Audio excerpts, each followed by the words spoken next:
If talking doesn't work, then go play the field. Welcome to Keep It Fictional, a weekly podcast for book lovers by book lovers.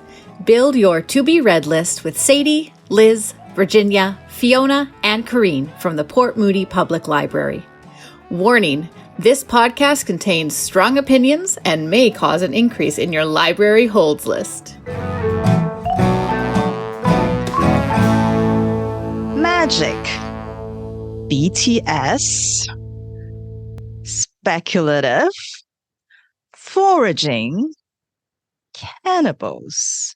These are just some of the single words you may find on our Keep It Fictional bingo sheet. Thank you for tuning in to another book chat from the Port Moody Public Library.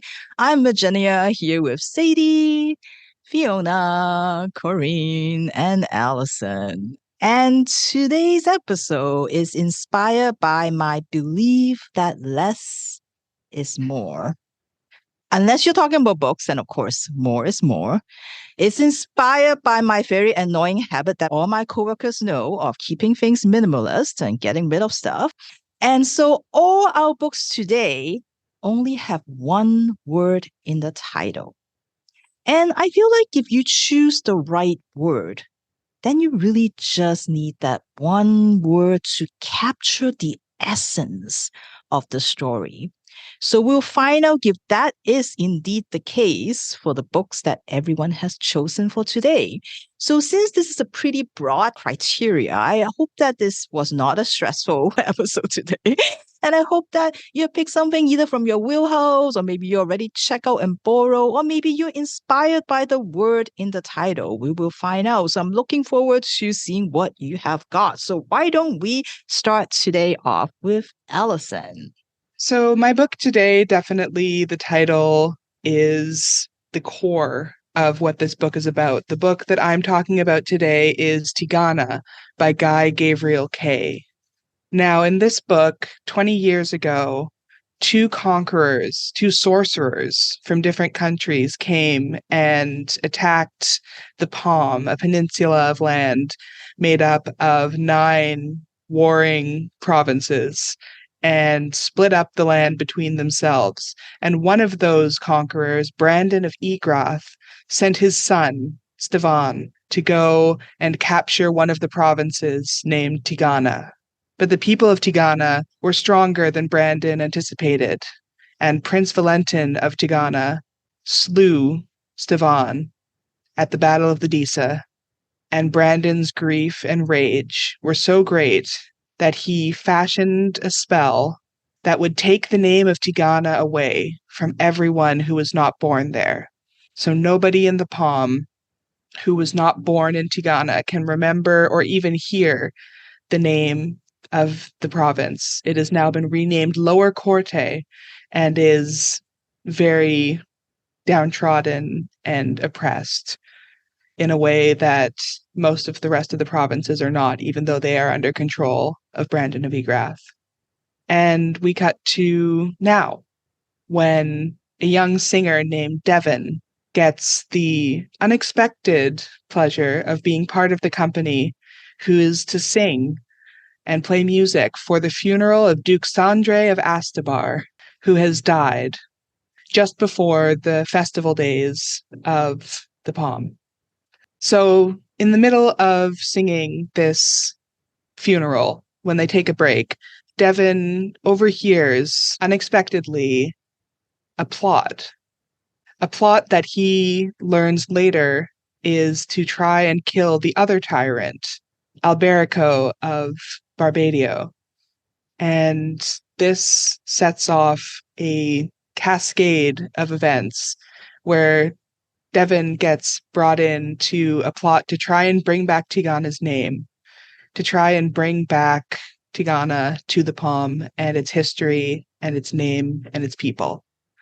So Tigana is an epic fantasy, but for an epic fantasy, it has relatively little magic. The magic at the center of this book is the spell that we use to take away Tigana's name. And aside from that, there is relatively little magic. This is a book about politics This is a book about characters. And over the course of several hundred pages, we find out more about these characters, more about the world they live in, and just speed onwards to an epic conclusion. I came to this book as a reread. This is a book that I read for the first time back in the early 2000s, and what brought me to this book was my vague memory of the fact that this book had a queer character. And for a book written in 1990, that is somewhat surprising. Granted, spoilers, skip ahead 5 seconds if you don't want spoilers for Tigana. The queer character dies. He dies at the end of the first part, but the character stuck with me and I think is really somewhat well executed, especially given the time. This is a book about names. This is a book about legacy and memory. But most of all, it's a book about pride. And it's a book about how pride can spur us on to great things. But it's also a book about how pride can destroy us. So if you are looking for a book that is beautifully written, if you are looking for a book that has a lot of court politics and intrigue and has very deep characterization of its characters, then I highly recommend Tigana by Guy Gavriel Kay. Thank you, Allison. You said all those magic words, court intrigue, characters.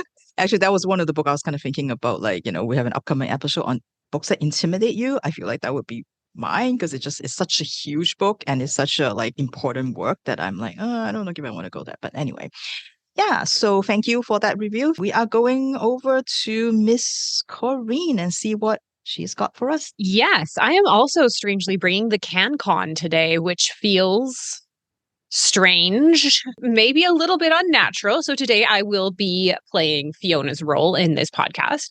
And this one-word title is a book that I've been meaning to read ever since it was on the 2023 Canada Reads long list. I read the premise and I thought it was really interesting. I will preface this by saying it's not a book for everyone, but if you enjoy a slow cooker of a family drama, then this is absolutely up your alley. So the story starts in Sparwood, BC, if you are familiar with it. And the year is 1987. Lily is growing up in this very small town, one of only the handful of Asian families in this primarily mining town. The town is kind of split along different lines. There's the management, and there are the miners, the union workers. And then there are the small group of Asian families and the white families. Lily is 11 years old. She is growing up with her younger sister, B, who is, as all younger sisters are, annoying. She won't leave her alone. She's her constant shadow and follows her everywhere, including over to her best friend Hillary's house. Her father, Aloy, works at the mine, and when asked what her father actually does, Lily has no idea. He takes his lunchbox in the morning, disappears, and then comes back very tired at night.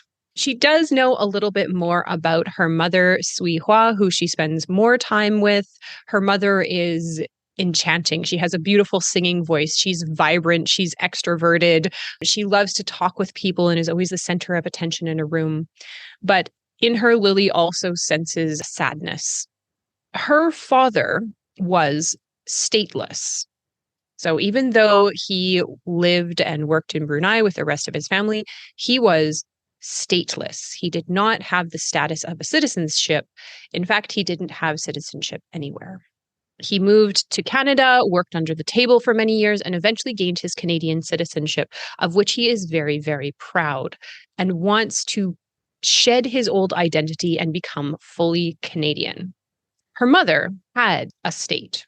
Her mother often brags to her father about holding a Malaysian passport and being a citizen of that country, that one day she would like to take their family and return. Her mother is also very proud of her identity and will fight everyone tooth and nail, including on the tennis court, who tries to slight her in any way. Her mother is an outsider in a lot of ways, and the family is even an outsider in another sense, in that they speak Hokkien. So they don't speak Mandarin or Cantonese, they speak their own dialect. And so Lily and Bee and Sui Hua and Aloy are not always able to communicate fully with the other families. But for all intents and purposes, Lily's life is very, very normal. She has school, there are bullies, she has an annoying younger sister, she's growing up, riding bikes every night, getting lost in creeks, up and until the day that her mother disappears. She comes home from school with her younger sister, comes into the house, realizes her mother is not there. They sit down and watch TV until their father comes home from work and asks, "Where's your mother?" And they both reply, "I don't know." As their father frantically tries to find out where Sui Hua is, he soon realizes that she has taken all of her money, all of her jewelry, all of her pictures, and disappeared. She's talked to no one else in the community. She hasn't let anyone know her plans. She's simply gone. The story shifts then into the present day, where Lily has just given birth to her daughter. The father is Ukrainian Canadian with a very strong sense of community, a strong sense of pride, whereas Lily is a little bit more ambivalent. As her family tries to organize a 100-day celebration, she feels that something is missing in her. She doesn't feel like a good mother. She doesn't feel connected to her own daughter. And she realizes that this is because that bit of her personhood, that missing mother figure, is still haunting her. And so she decides to go on a quest to see if she can track down what happened to Sui Hua. So this is a debut novel by Jamie Chai Yun Liew, and it is called Dandelion. And she takes this metaphor for people. That little tuft of the dandelion is people, and when the wind blows in it, they scatter and settle in all parts of the earth.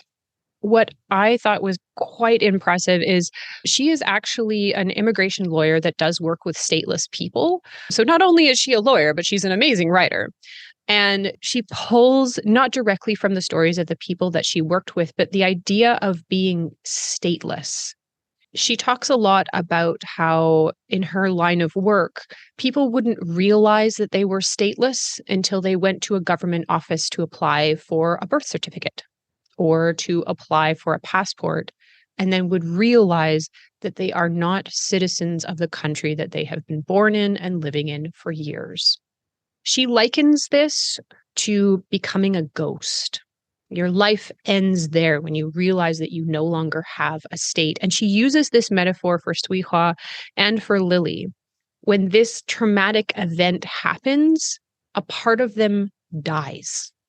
And they drift through their life different or unwhole from that point forward. This is definitely it's a haunting book in a way. And yeah, I'm extending the metaphor from the ghost thing. It's definitely a haunting book. Lily is kind of like a detached character. The writing reminded me a lot of maybe like Margaret Lawrence or Joy Kagawa, in the same way that all of these things have happened to this person, but because of this trauma, they're not able to like emotionally grapple with it. They just move from one thing to the other in their life, being kind of buffeted from side to side by these events and not able to kind of emotionally deal with it, which makes the book all the more impactful because you as the reader are kind of doing all the emotional work for this character. So it's a very interesting reading experience. And there are some scenes, there is a particular scene in this book that will probably haunt me until my dying day, which is when Aloy, so her father, comes to visit his granddaughter for the first time, and she is asleep upstairs, and he is come to prepare this special soup for her. So this traditional soup from her village that is given to new mothers. And he's brought all the ingredients in 2 plastic bags, and he puts them on the counter, and he starts preparing this food for her and kind of chastising Lily about how she needs to get a birth certificate for the daughter because it is the most important thing. And Lily doesn't really understand why he's so adamant about this. And he keeps insisting. And so to kind of break the silence in the conversation, she finally breaks the silence of many, many years and asks, "Do you know what happened to Mom?" And he immediately puts down the knife, stops cooking, and walks out of the house. It's so good. So if you are looking for like a very emotionally affecting family story, a kind of beautiful meditation about the arbitrariness of the state and some really good, powerful writing, I would definitely suggest that you pick up Dandelion. I hope to see it on CBC Canada Reads one day. Thank you, Miss Corinne, for bringing some candy. Hey, you never know. Maybe Fiona still have some candy for us. And also, maybe lawyers should just all go become writers. Because Charles Yu was also a lawyer to start with. So they should all just maybe change career. I feel like maybe. Anyway. All right. Well, I'm going to bring some different kinds of emotions to this podcast now after that emotional read from Corinne. This week, it's like my body needs to cleanse itself of all that sunshine from last week. So every book I pick up is basically the polar opposite of all the books we talked about on last episode. So if you're in the mood for some existential dread, boy, do I have a book for you. And dread would be that one word that I would describe this book if I were to rename it, even though it has a perfect name already, but it is definitely dread. This is a compulsive one-sitting read. For me, I cannot look away despite feeling that you're being like pinned to the wall and you can't move. I was saying to Corinne recently, it just feels like some of these days you feel like you're being pounded to the ground. And that's how I feel like when I was reading this book, that you're trying to scrape yourself up and somebody would just like step on you and grind you back down and be like, stay down there. Not yet. It feels very much like that I do enjoy every minute of it, not just because of the exquisite writing, but also because so many things sort of resonate with me. Our main character is Cassie, and Cassie lives with a black hole. A black hole that sometimes is tiny like a dot, and some days is huge and is right up to her face. And is always following her wherever she goes, and she wonders if she was born with it. Cassie works at a new but very successful startup in Silicon Valley. The company is valued at like $16 billion, something ridiculous like that. And she does marketing and promotion there. So even though it's a tech company, she doesn't do the tech, she doesn't do the coding stuff. And her supervisor is the co-founder. So she's pretty high up on the food chain. Cassie has relocated to San Francisco for this job, and she remembered when her dad was driving her to the airport, he said to her, "You belong to San Francisco now. There is nothing here left for you, so go get them." So now she lives in San Francisco in a very overpriced apartment that is not even close to the office. Every morning she needs to call a ride to get her to the train station, to take the train, along with all the commuters, all of them heading off to one startup or another. Cassie calls them the believers. These believers who wear their company-issued shirts and puff jackets, they have headphones in their ears to drown out the noise of reality. They're heading to the meetings in probably some big auditoriums where they gaze in awe and reverence at their CEOs, and they hang on to their every word. As an aside, I love how the author first represents the CEO in Cassie's company. The CEO talks in binary code because that's how they sound like. So it's got like these like 2-3 pages of just like 0 and 1s. It was awesome. Anyway, so the CEOs, they will talk about excellence, lean bodies, optimization, peak performances. Don't stop, never stop, keep working. You're better than everyone else. Work harder, work harder, work harder, transcend your fears, leave your heart at home. All that matters is your output. And these believers, they would clap, they would cheer, and then they would partake in the feast of all the fruits that are always available in the staff room. And we're not talking about your watermelon, grapes, platter. We're talking about dragon fruits. We're talking about mangoes. We're talking about pomegranates, all these like exotic fruits. And then they will go back to their desks, and then they will work harder and harder and harder. And they would have their keystrokes locked to make sure that they are typing fast enough and they are working hard enough. Cassie is not like them. She doesn't have it in her. She doesn't have that drive to conquer. She doesn't have that killer instinct. She doesn't have that passion. Every morning she does a line of cocaine so that she can get through the day. And she has a black hole. Nobody else seems to have a black hole hanging out, following her.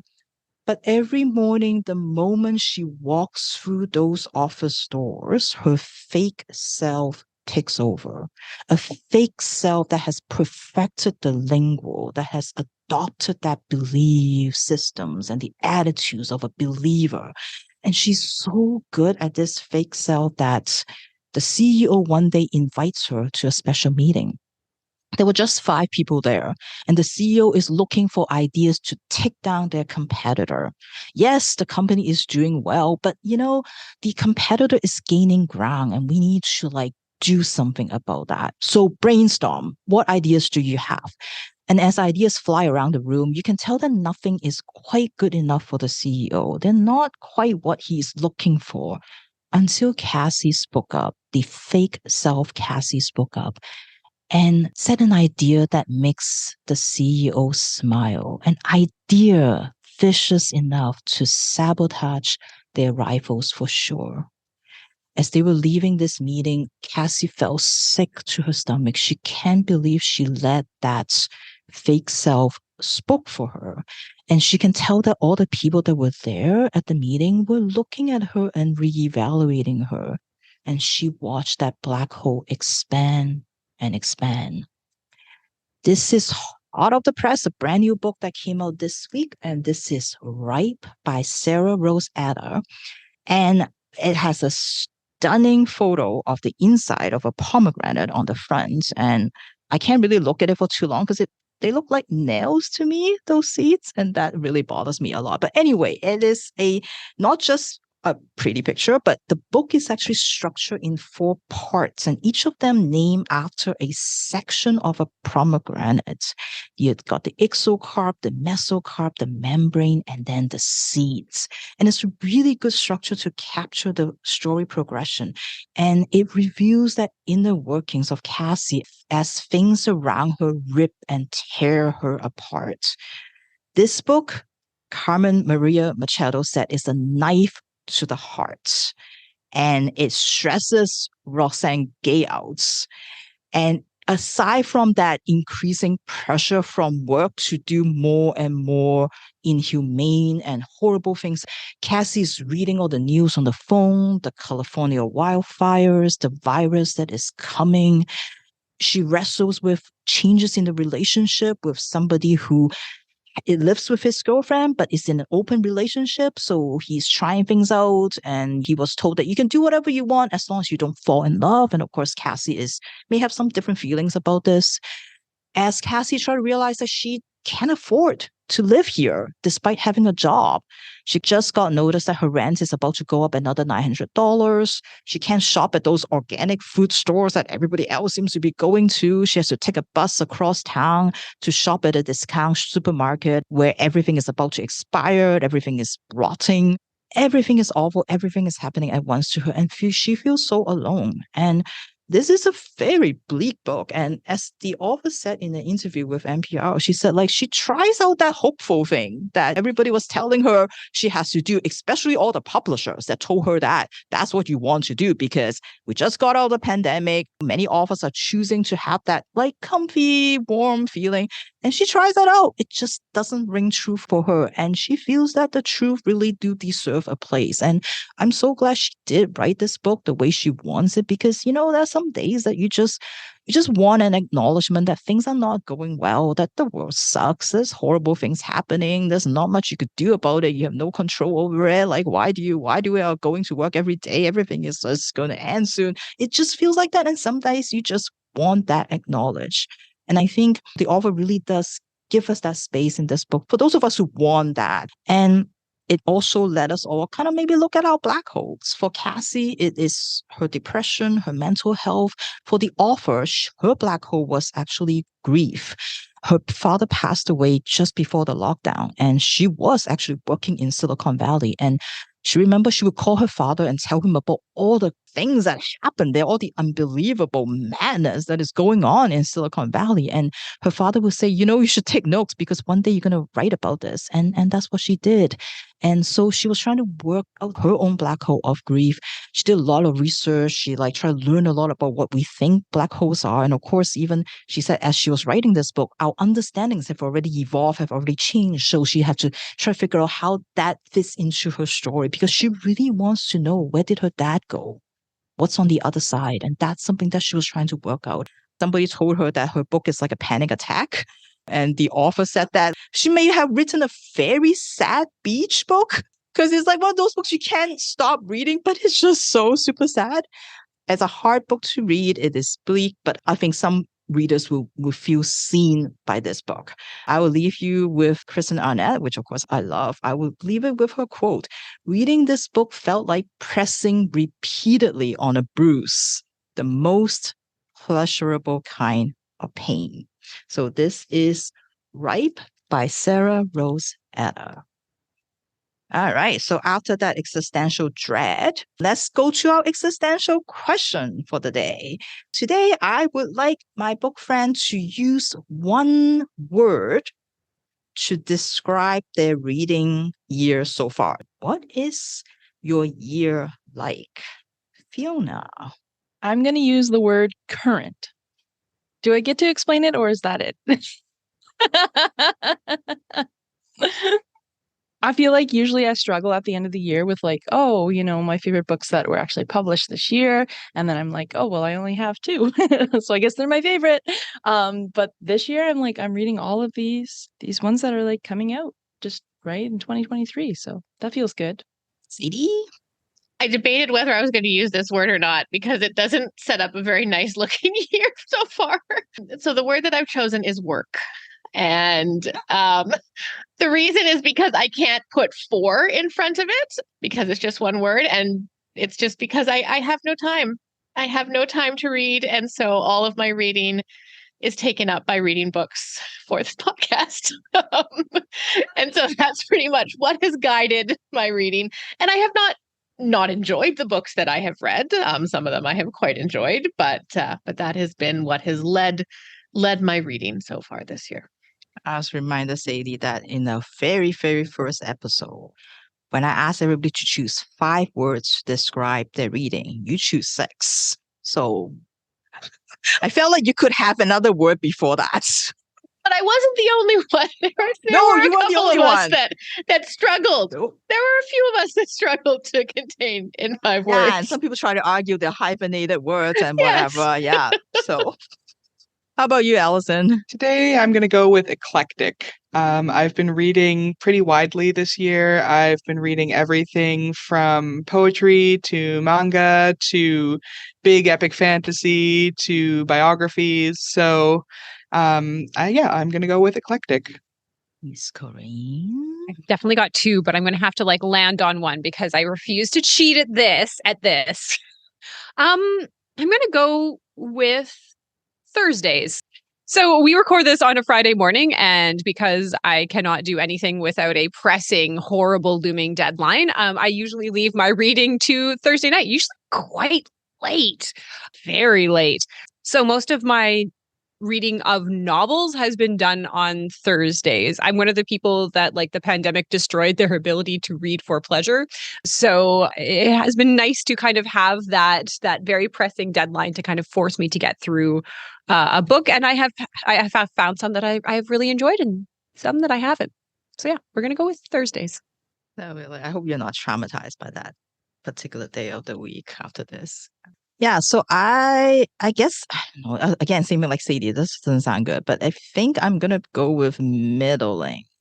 Because looking at my trusted spreadsheet, most of the books that I read this year were kind of 3 stars, 3.5 stars. And some of them I feel so bad that I refuse to star them on Goodreads because I feel bad about it. But it was just a lot of especially familiar authors that I was really looking forward to their new books. And they were just kind of for me. So I was slightly disappointed, probably because too high expectations. But yeah, usually I do have more of those, but I didn't have any books that I'm after 10 pages, I'm can I go rate it now? Because this is a 5-star book. I want more of that. And that hasn't come. So yeah, It's fine. So maybe there's still another 5 months ago. Maybe there will be something better. All right. Well, thank you, book friends. Let's get back to our books and get back to our one word. Fiona, what have you got for us today? Yeah, so the book I chose today is called Inland by Téa Obreht. It is about the Western Front. It is the end of the 19th century. We're in Arizona Territory. We follow two different characters. Our first character is Laurie, and he kind of starts life off pretty rough, becomes a orphan early on in life and kind of gets jostled around, ends up with a grave robber. So he starts his life off kind of like robbing graves, and there's some pretty grotesque descriptions of that.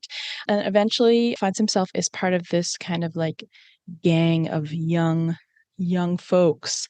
And his two sort of like closest allies are these pair of brothers, the older brother who runs the gang and the younger brother who obsessively steals things. And when the younger brother passes away, his ghost latches on to Laurie. So this is something that happens to Laurie quite a lot. And when he interacts with ghosts, he absorbs their want. So whatever in their afterlife they can't let go of, Laurie feels compelled to kind of fulfill. So with this character, he is constantly stealing whatever he can, whatever bits and bobs and shiny things to fulfill this want.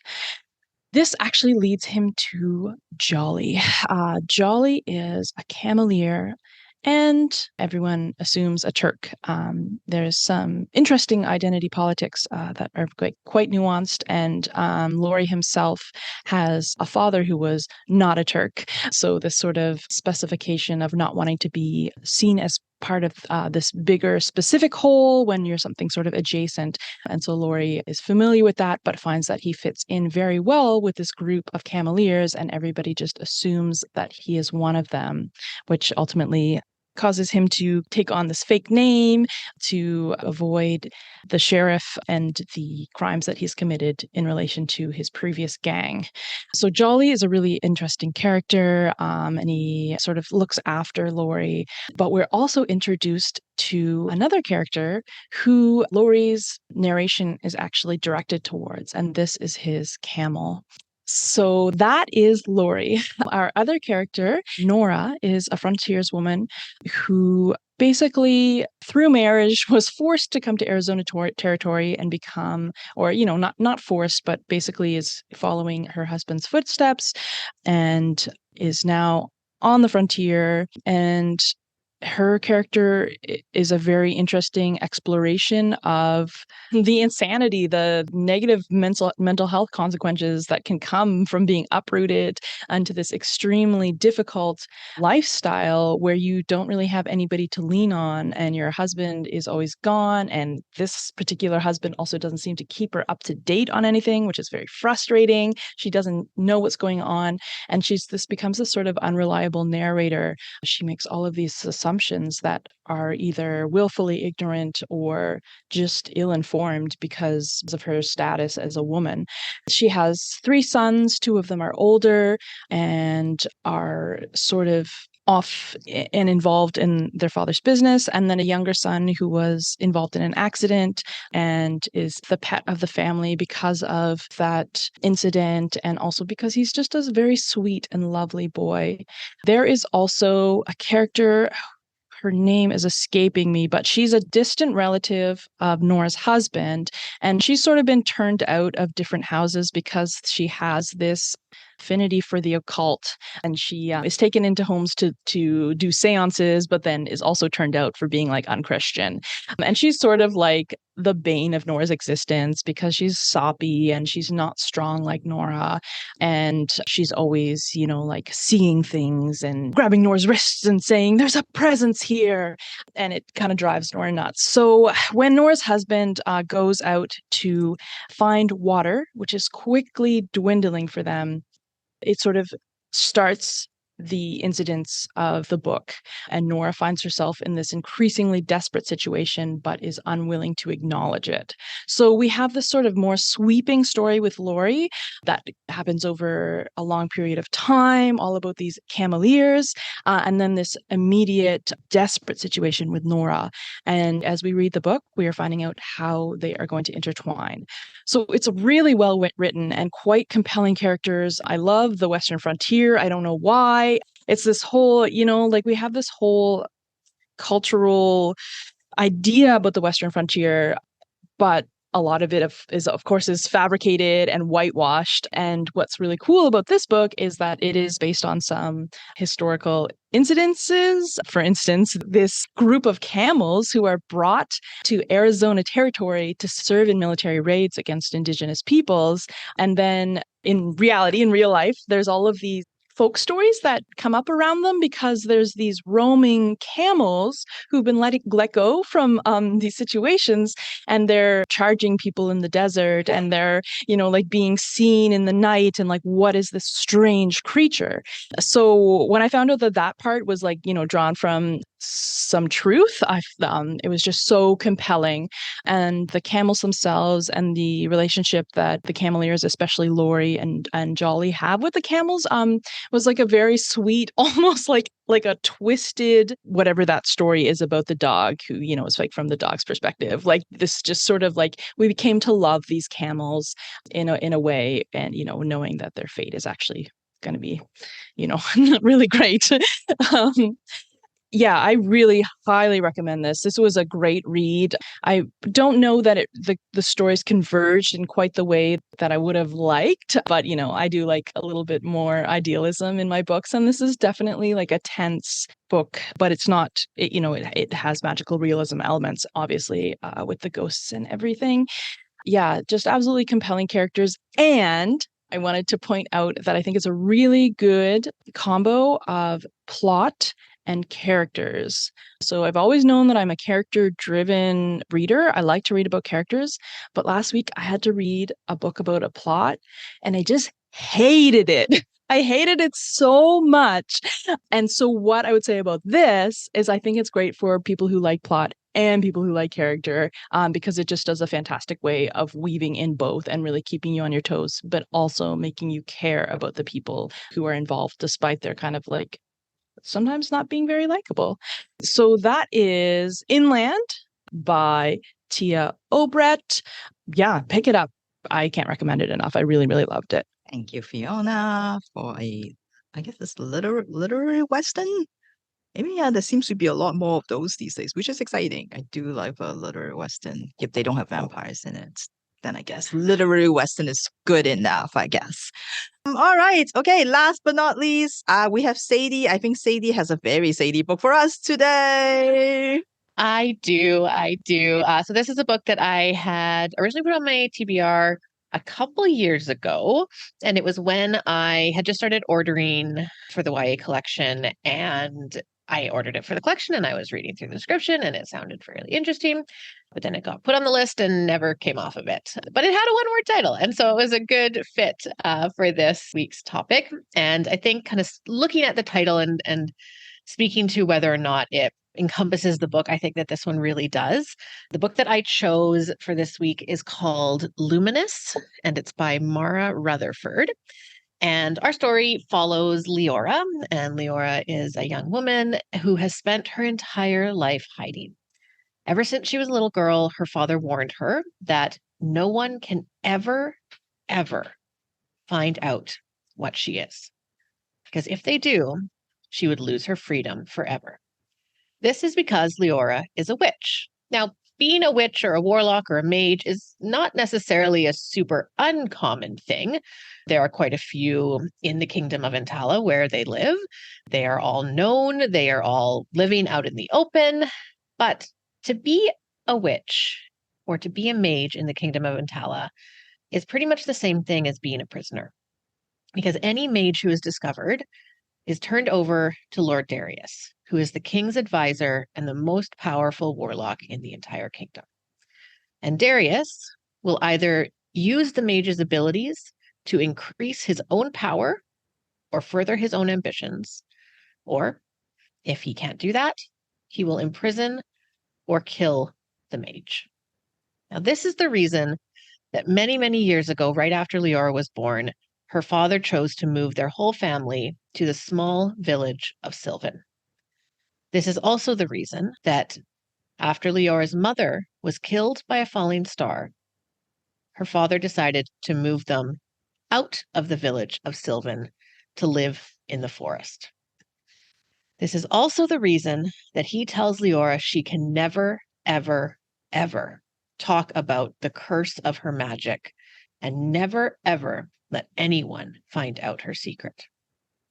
And lastly, this is the reason that Leora's father will always look at her like he doesn't quite trust her and almost like he's afraid of her. So Leora spends her life hiding. When she does leave the house, it is never at night, and it is only with every inch of her skin covered. For Leora's power, while it's not very strong and she doesn't really think she can do anything with it, it is very, very difficult to miss. Leora's skin glows. It glows with the most radiant light that she thinks is very reminiscent of the falling star that killed her mother. So Leora stays close to home, relying on her sisters, Adele and Mina, and her best friend Evren to keep her company and keep her secret. For along with her father, they are the only people in the world who know that Leora is a witch. However, everything changes the night that her younger sister Mina sneaks out of the house. Adele and her father are still at the shop in the village, and so Leora is forced to leave the house at night to either find Mina or to find their father and tell him that Mina is gone. So while she is making her way through the dark woods into the village, she is startled by her neighbor. Now, her neighbor is a weaver witch named Morgana. And Morgana is her best friend Evren's mother. And while Evren does know her secret, Morgana does not. And Leora knows that Morgana is one of Lord Darius's witches. And so when Morgana correctly guesses Leora's secret, she is absolutely terrified. However, Morgana chooses to keep Leora's secret, even shielding Leora with her own magic a few days later when Lord Darius comes to Sylvan. Morgana even accepts Leora's request for an apprenticeship, convincing Darius that she cannot go to work at the castle. However, what Morgana is not able to do is protect her sister Mina in the same way. So when Lord Darius offers her the position as a seamstress in the castle, she doesn't really have any choice but to accept.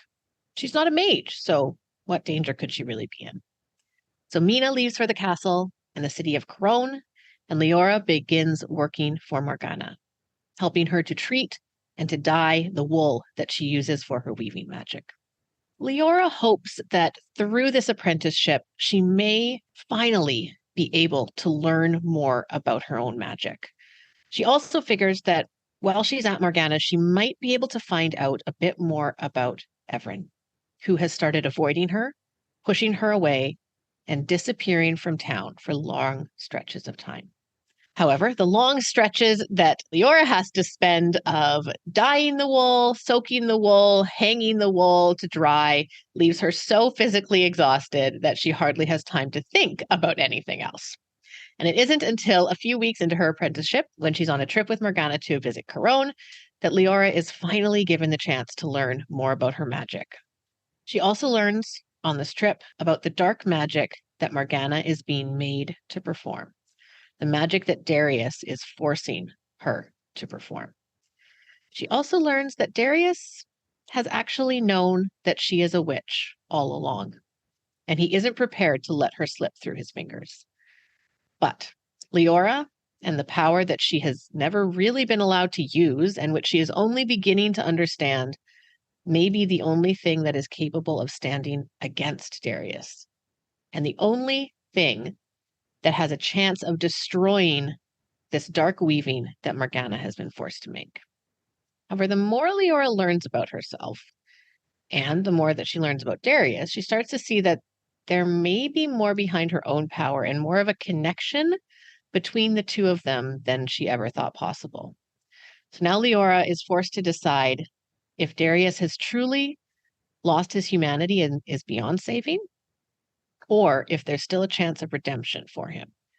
But also whether Leora herself is at risk of losing everything, losing her family, losing her friends, losing her home, and losing her own humanity.